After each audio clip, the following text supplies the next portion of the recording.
सिर्फ 5 journal entries, सिर्फ 5, और आपका एक चैप्टर ख़त्म, कंप्लीट।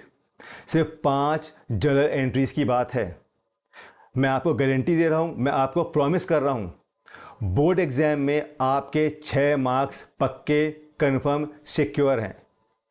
क्वेश्चन का लेवल कैसा भी हो, इजी हो, टफ हो, सिंपल हो, कठिन हो, ये 6 मार्क्स आपसे कोई नहीं छीन सकता।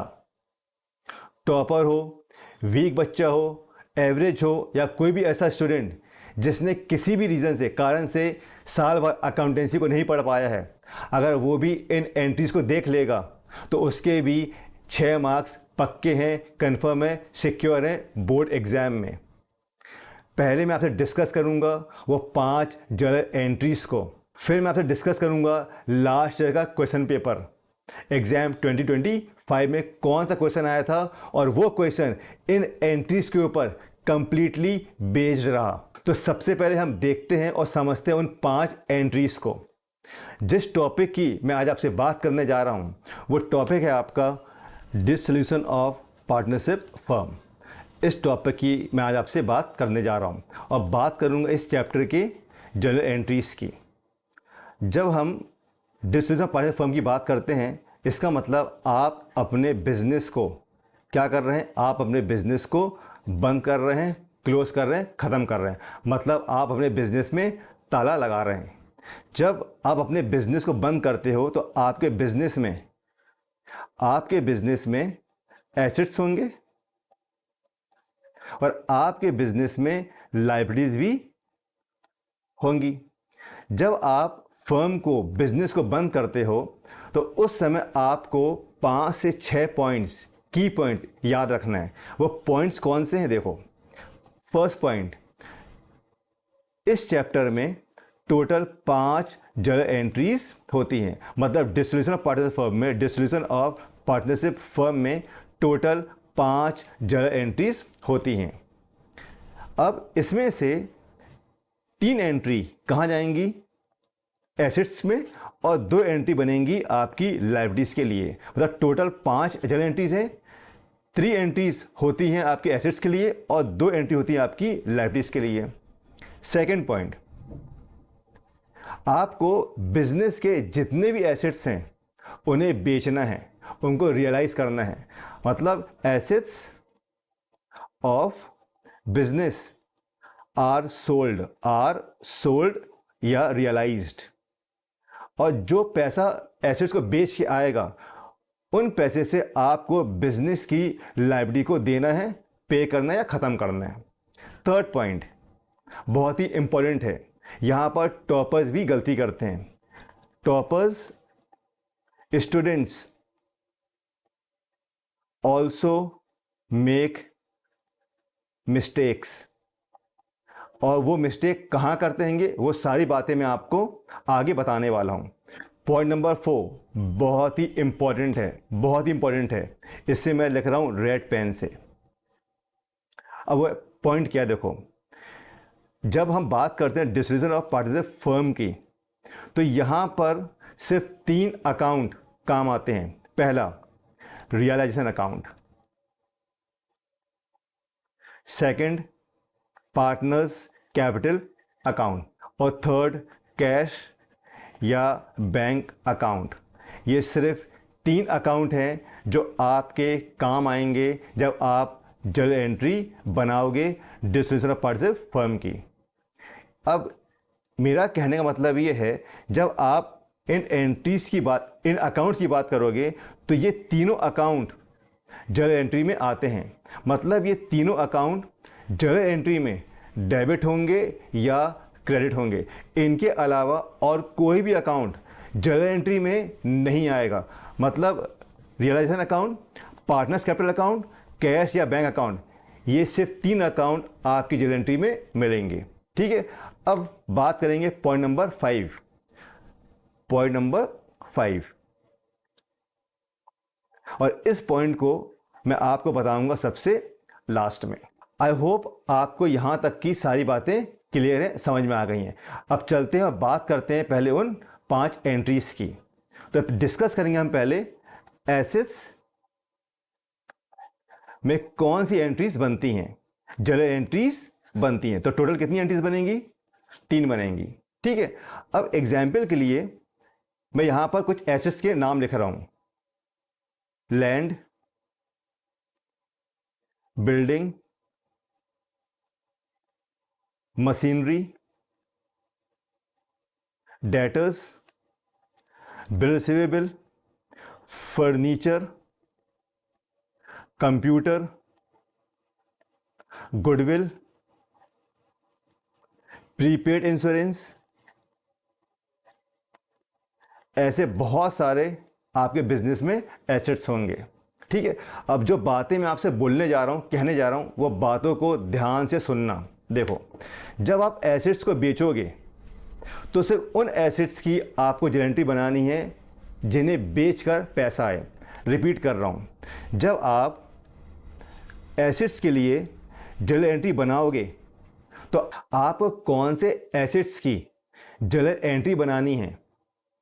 वो एसेट्स जिन्हें बेचकर आपको पैसे मिल जाएं।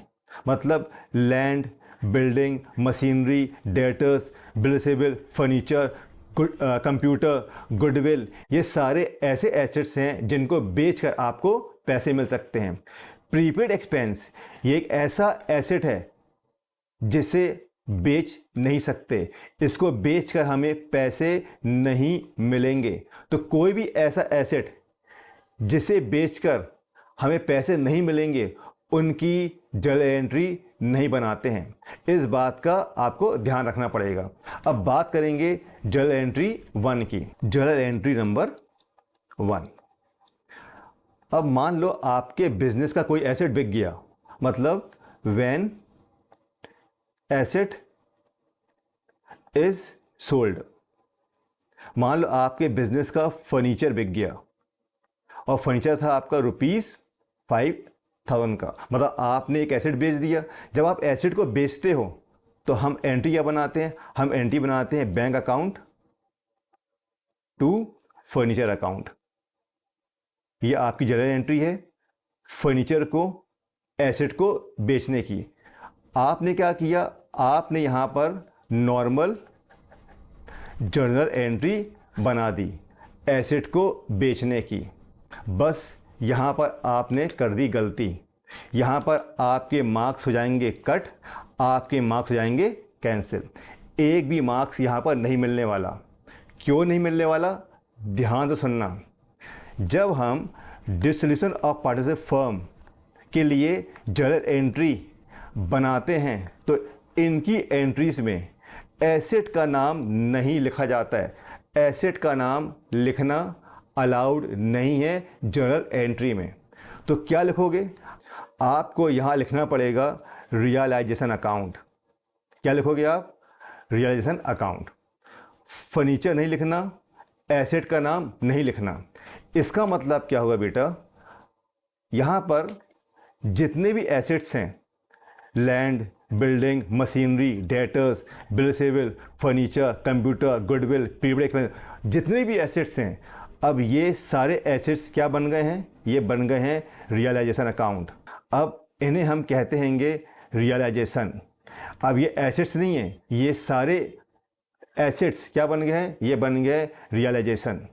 ठीक है, इस बात का ध्यान रखना। अब हम बात करेंगे जर्नल एंट्री 2 की। ऐसा भी हो सकता है कि आपके बिजनेस का कोई एसेट पार्टनर लेके चला जाए। मतलब when assets are taken over by any partner. मान लो एक पार्टनर ए है, वो आपके बिजनेस से कंप्यूटर लेके जा रहा है। क्या लेके जा रहा है? कंप्यूटर। और उसकी कॉस्ट है ₹2000। अब सिर्फ समझाने के लिए आपको एक एग्जाम्पल दे रहा हूँ। मान लो ये कंप्यूटर बिक जाता तो आप एंट्री क्या बनाते? ये कंप्यूटर बिक जाता तो आप एंट्री क्या बनाते? बैंक अकाउंट को डेबिट करते और यहाँ लिखते टू कंप्यूटर अकाउंट और यहाँ लिखते 2000 और 2000। आपने क्या बना दी, आपने बना दी एक नॉर्मल जर्नल एंट्री एसेट को बेचने वाली।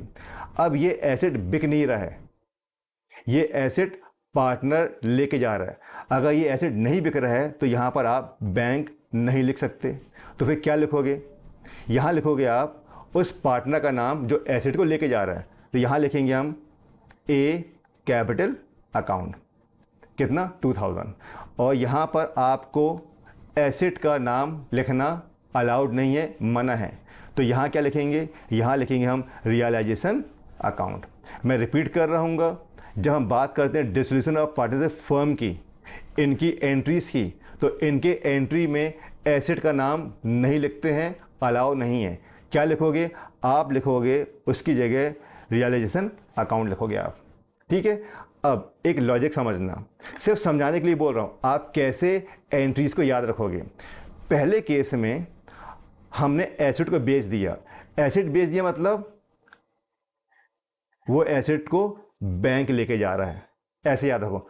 एसेट बिक गया मतलब उस एसेट को बैंक लेके जा रहा है। सेकंड केस में एसेट को कौन लेके जा रहा है, पार्टनर। तो वहां पर आप लिखेंगे पार्टनर का नाम, मतलब जो एसेट लेके जाएगा उसको आप डेबिट करेंगे जर्नल एंट्री में। अब बात करते हैं एंट्री नंबर 3, जर्नल एंट्री 3। अब ऐसा भी हो सकता है कि आपके बिजनेस का एसेट कोई क्रेडिटर लेके चला जाए, मतलब when asset is taken over by any creditor. मान लो एक क्रेडिटर है, वो ए है, वो आपके बिजनेस से क्या लेके जा रहा है, मशीनरी लेके जा रहा है, और मशीनरी है आपकी 1 लाख रुपए की, 1 लाख रुपीस की।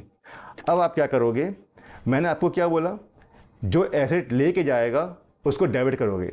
फर्स्ट केस में बैंक लेके जा रहा तो हमने बैंक को डेबिट किए, सेकंड केस में पार्टनर लेके जा रहा तो आपको पार्टनर को डेबिट करना है, और थर्ड केस में कौन लेके जा रहा है, क्रेडिटर। तो आप करोगे यहाँ पर क्रेडिटर को डेबिट, यहाँ लिखेंगे क्रेडिटर ए 1 लाख। क्या लेके जा रहा है, मशीनरी। आप यहाँ पर लिखेंगे मशीनरी अकाउंट, कितना 1 लाख। अब आप बोलोगे सर ये तो गलत है, बिल्कुल गलत है। यहाँ क्या लिखोगे, आप लिखोगे रियलाइजेशन अकाउंट। क्यों, क्योंकि एसेट का नाम जर्नल एंट्री में नहीं लिखते हैं। अब बहुत ही ध्यान से सुनना,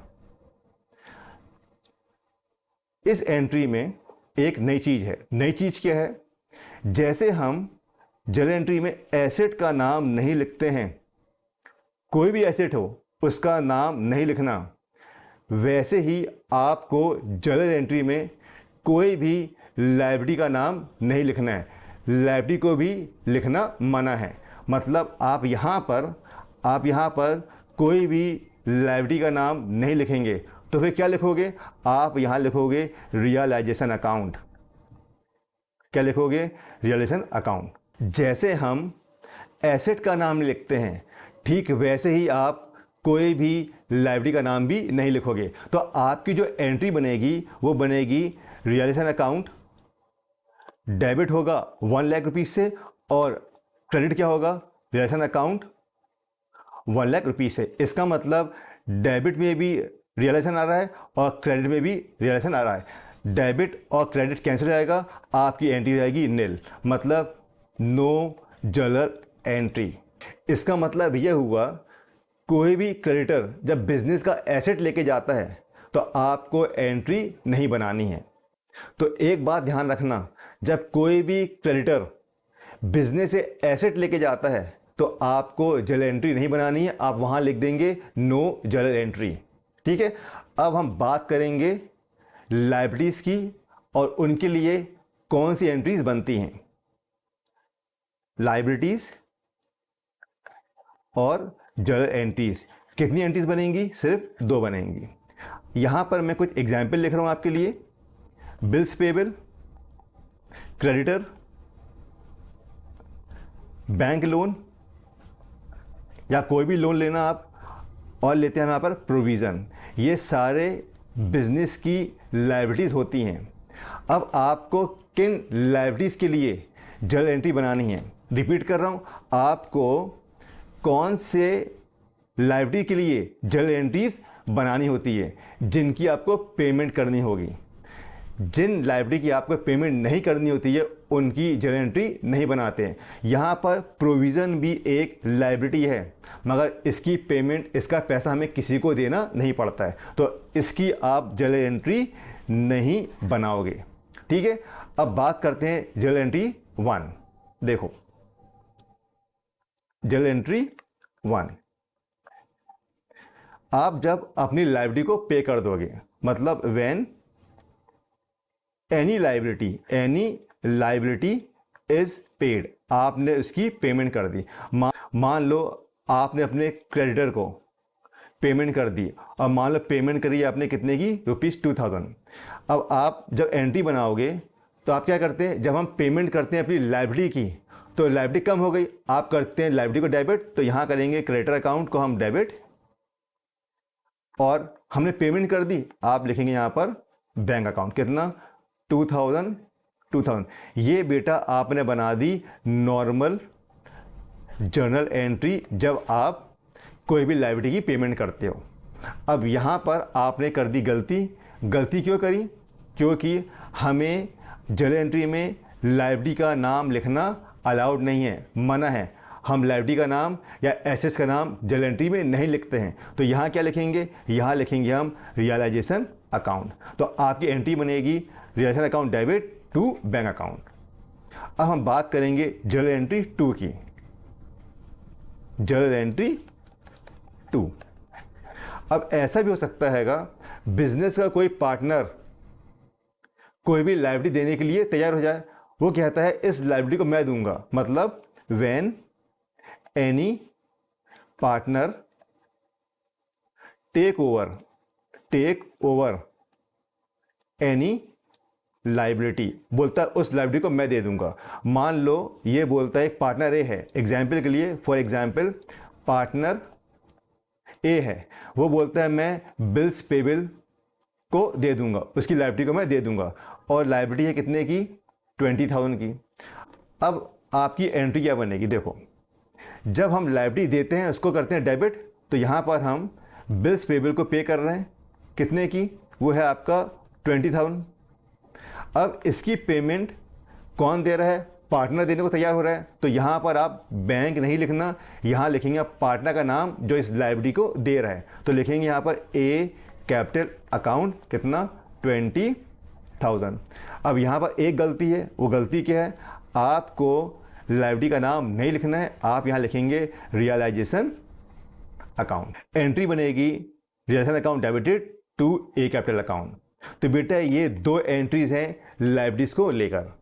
जल्दी से मैं आपको 2 एंट्रीज और बताने जा रहा हूँ। ये 2 एंट्रीज कौन सी हैं, देखो ये 2 एंट्री हैं आपकी रियलाइजेशन एक्सपेंस को लेके। मान लो आपका एक्सपेंस है 100 रुपीज़ का, इस एक्सपेंस को बिजनेस देगा, अगर बिजनेस देता है तो आप एंट्री क्या बनाएंगे, आप एंट्री बनाएंगे रियलाइजेशन अकाउंट को हम करेंगे डेबिट, और इसकी पेमेंट कौन कर रहा है, बिजनेस, तो यहाँ लिखेंगे टू बैंक अकाउंट 100। अब मान लो कोई पार्टनर बोलता है इस एक्सपेंस की पेमेंट मैं करूँगा, तो एंट्री क्या हो जाएगी, आप करेंगे रियलाइजेशन अकाउंट्स को डेबिट, और जो पार्टनर पेमेंट कर रहा है, मान लो सी कर रहा है, तो यहाँ लिखेंगे सी कैपिटल अकाउंट क्रेडिट 100 रुपीज़। तो ये 2 एंट्रीज हैं किसके लिए, रियलाइजेशन एक्सपेंस को लेके। ये एंट्रीज आपको याद रखना है, ये एंट्रीज 100% आपके बोर्ड एग्जाम में काम आएंगी। अब एक टिप दे रहा हूँ, टिप क्या है, देखो मैंने यहाँ पर एक 0.5 छोड़ा था, 0.5 छोड़ा था। ये 0.5 क्या है, अगर आप नोटिस करोगे, गौर करोगे, जितनी भी मैंने जर्नल एंट्री बनाई है, 5 बनाई है, उन 5 में आपने क्या देखा, एसेट्स और लायबिलिटी का नाम नहीं लिखा है। एसेट्स लायबिलिटीज का नाम नहीं लिखा जाता, ये आपको याद रखना है। और दूसरी बात बहुत इंपॉर्टेंट, यहां पर ये 3 अकाउंट हैं, realisation account, partner capital account और कैश या बैंक अकाउंट। सिर्फ ये 3 अकाउंट को मैंने यूज़ किया हैगा जर्नल एंट्रीज बनाते समय। इनके अलावा मैंने जर्नल एंट्री में और किसी अकाउंट को ना तो डेबिट किया है और ना तो क्रेडिट किया है। आई होप आप आराम से 6 मार्क्स स्कोर करेंगे। इस टॉपिक पर गलती करके नहीं आना। अब चलते हैं और डिस्कस करते हैं अपने प्रीवियस ईयर के क्वेश्चन पेपर को और देखते हैं वहाँ पर कौन सा क्वेश्चन आया था एग्ज़ाम में।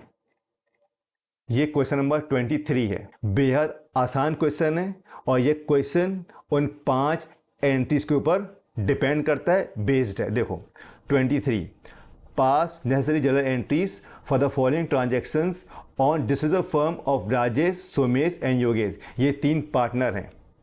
After various assets and third party liabilities have been transfer to realisation account.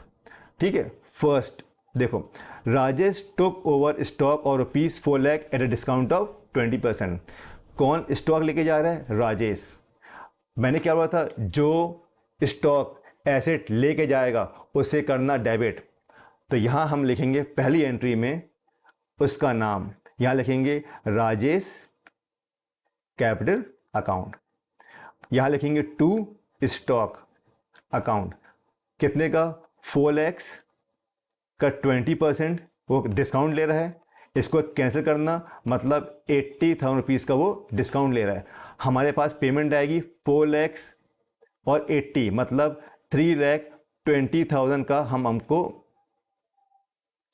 3,20,000 का हमें यहाँ पर अमाउंट लिखना पड़ेगा। अब आप बोलोगे सर गलती है। बिल्कुल गलती है। आपको एसेट का नाम लिखना अलाउड नहीं है, मना है। क्या लिखेंगे? यहाँ लिखेंगे हम रियलाइजेशन अकाउंट। रिपीट कर रहा हूँ, जो एसेट लेके जाएगा अगर बिक गया मतलब बैंक एसेट लेके जा रहा है तो आपको बैंक को डेबिट करना है। कोई पार्टनर लेके जा रहा है तो पार्टनर के अकाउंट को डेबिट करना है। अब बात करते हैं एंट्री नंबर 2 की, पॉइंट 2 की। देखो कितना इजी है। Somesh agree to take over firm furniture not recorded in the book of firm at 80,000। Somesh business के फर्नीचर को लेके जा रहा है 80,000 के। कौन लेके जा रहा है? सोमेश। अब आप हो गए हो समझदार, आप खुद इस एंट्री को बना सकते हो। तो एंट्री क्या बनेगी? जो पार्टनर एसेट को लेके जाएगा उसको करेंगे हम डेबिट। सोमेश कैपिटल अकाउंट हम करेंगे डेबिट। और वो क्या लेके जा रहा है? फर्नीचर। यहाँ लिखेंगे फर्नीचर अकाउंट क्रेडिट कितने में? 80,000 और 80,000। आप बोलोगे सर गलती है। बिल्कुल गलती है। हम यहाँ लिखेंगे क्या? Realisation account. क्यों लिखेंगे? क्योंकि हमें जर्नल एंट्री में एसेट का नाम लिखना अलाउड नहीं है, ना ही लायबिलिटी का नाम लिखना अलाउड है। चलते हैं पॉइंट 3 में। बेटा इससे इजी और क्या हो सकता है? 6 नंबर का क्वेश्चन है, 6 मार्क्स का क्वेश्चन है ये। Number 3, land and building book value 60 lakhs was sold for 90 lakh through a broker who charge 10% commission. मतलब 60 lakhs के बिल्डिंग को और लैंड को हमने बेच दिया 90,000 में और उसके लिए जो ब्रोकर था उसने हमसे 10% कमीशन लिया। करना क्या है आपको? देखो अब एसेट बिक रहा है मतलब बैंक लेके जा रहा है तो आप यहाँ करेंगे, आप यहाँ पर करेंगे बैंक अकाउंट को डेबिट। बैंक अकाउंट हो जाएगा डेबिट और लैंड एंड बिल्डिंग हो जाएगा आपका क्रेडिट। आप बोलोगे सर ये तो गलत है। बिल्कुल गलत है। यहाँ क्या लिखेंगे? यहाँ लिखेंगे हम रियलाइजेशन अकाउंट। कितना का बिल्डिंग था? 90 lakhs में बेच दिया। इसका 10% निकाल लो, कितना हो जाएगा? ये हो जाएगा आपका 9 लाख। 90 लाख में से 9 लाख माइनस कर दो तो हमारे पास बचेगा 81 lakhs। तो यहाँ पर 81 lakhs लिखना, यहाँ पर 81 lakhs लिखना। और क्या चाहते हो आप CBSE से? और कितना इजी क्वेश्चन चाहते हो? इससे इजी कुछ नहीं हो सकता। अब बात करते हैं point 4। Ashish old customer who account of ₹70,000 was written off as bad debt in the previous year. मतलब आशीष था, उसने हमें क्या दिया? 70,000 रुपीज़ का बैड डेट दिया था, बट वो अच्छा आदमी निकला, भला मानुस निकला, उसने आके 60% का अमाउंट पे कर दिया। इसका मतलब हमारे पास पैसे आ रहे हैं। जब पैसे आते हैं तो हम क्या करते हैं? हम करते हैं बैंक को डेबिट, ये आप जानते हो। तो यहाँ पर हम करेंगे बैंक अकाउंट को डेबिट और ये हमारे लिए प्रॉफिट है। यहाँ लिखेंगे आप रियलाइजेशन अकाउंट। कितना? 70,000 था, हमें 60% मिल गया, तो कितना मिल गया? ये हो जाएगा आपका 42,000 और ये हो जाएगा आपका 42,000। मैं फिर रिपीट कर रहा हूँ, जर्नल एंट्री में से बैंक अकाउंट आएगा, रियलाइजेशन अकाउंट आएगा और आपके पार्टनर का नाम आएगा। इसके अलावा जर्नल एंट्री में और कोई अकाउंट का नाम नहीं लिखना, इस बात का ध्यान रखना, ठीक है। अब चलते हैं पॉइंट नंबर 5 में। पॉइंट नंबर 5 देखो, पॉइंट नंबर 5 क्या है? Sundry creditor rupees 3 lakhs way settled at a discount of 10%। मतलब हमने अपने क्रेडिटर को 3 लाख रुपीज़ देने थे, हमने 10% डिस्काउंट में पेमेंट कर दी। जब आप पेमेंट करते हैं क्रेडिटर की, मतलब आपकी लायबिलिटी कम हो गई, और जब लायबिलिटी कम होती है उसे करते हैं डेबिट, तो यहाँ लिखेंगे क्रेडिटर अकाउंट, डेबिट होगा। हमने पेमेंट कर दिया तो यहाँ लिखेंगे बैंक अकाउंट। कितना? ये है आपका 3 lakhs का 10% निकालना, तो ये हो जाएगा आपका 30,000। मतलब आपको 30,000 रुपीज़ का डिस्काउंट मिल गया। आप कितनी पेमेंट करोगे? आप करोगे 2,97,000, ये हो जाएगा 2,70,000। अब आप बोलोगे सर गलती है, बिल्कुल गलती है। आप होगा स्मार्ट, समझदार। यहाँ क्या लिखोगे? आप लिखोगे यहाँ पर रियलाइजेशन अकाउंट, ठीक है। अब क्यों लिख रहे हैं? क्योंकि लायबिलिटी का नाम भी हम गारंटी में नहीं लिखते हैं। अब चलते हैं, बात करते हैं अपने लास्ट वाले पॉइंट की। देखो क्या लिखा है यहाँ पर, number 6, realisation expenses amounting to 21 were paid by Yogesh. मैंने क्या बताया आपको? जब हम एक्सपेंस पे करते हैं तो इसकी पेमेंट अगर पार्टनर दे रहा है तो क्या करोगे आप? यहाँ पर लिखोगे आप रियलाइजेशन अकाउंट को हम डेबिट करेंगे, और जो पार्टनर पेमेंट कर रहा है इस एक्सपेंस की, उसको हम करेंगे क्रेडिट। तो यहाँ पर योगेश दे रहा है, तो यहाँ लिखना योगेश कैपिटल अकाउंट क्रेडिट। कितना? ये है 21,000 और 21,000। तो बेटा ये है इतनी इजी एंट्रीज 6 मार्क्स की। आप थोड़ा भी पढ़ लोगे ना तो आप अच्छा स्कोर कर पाओगे। आई होप अब आप इस टॉपिक पर मिस्टेक नहीं करके आने वाले। मैं आपसे फिर मिलूँगा अपने नेक्स्ट क्वेश्चन के साथ। तब तक के लिए जय हिंद, जय Bharat. Thank you very much.